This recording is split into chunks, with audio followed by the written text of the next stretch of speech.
Hi, I'm Nika Lugardo, a state representative from Massachusetts, and this is our video series on how to become a better advocate for getting legislation passed at the State House. Now remember, anyone can become an advocate, young or old, regardless of your experience.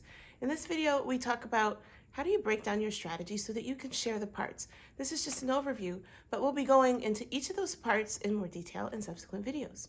The two big parts of strategy are pieces of strategy that have to do with your bill and the components of strategy that have to do with your audience. And your audience is the people who are voting for the bill. That is legislators. Don't get confused. A lot of people think your audience is your social media following. They're really great for getting you energized. But getting a bill through the committees and onto the floor for a vote is all about convincing legislators. Now, to convince legislators, you have to know which aspect of your bill do they agree with or not. Your bill has three components.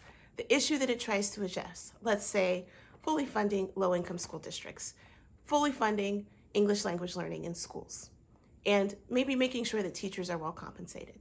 Now that's a big bill. It might be 100 or 200 pages long. You may have legislators that agree with you on issue, agree with you even on substance, but that mechanism for how you get it done, they have a lot of questions about it.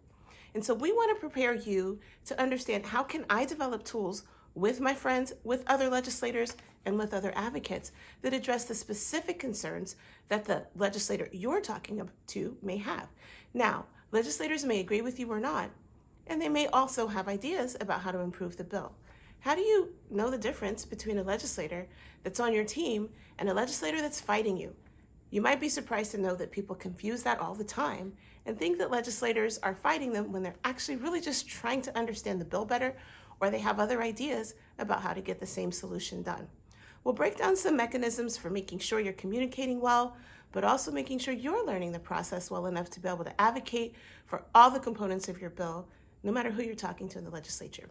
Because when you're part of the democracy, that's when it works, and that's the only way we're ever going to have justice for all.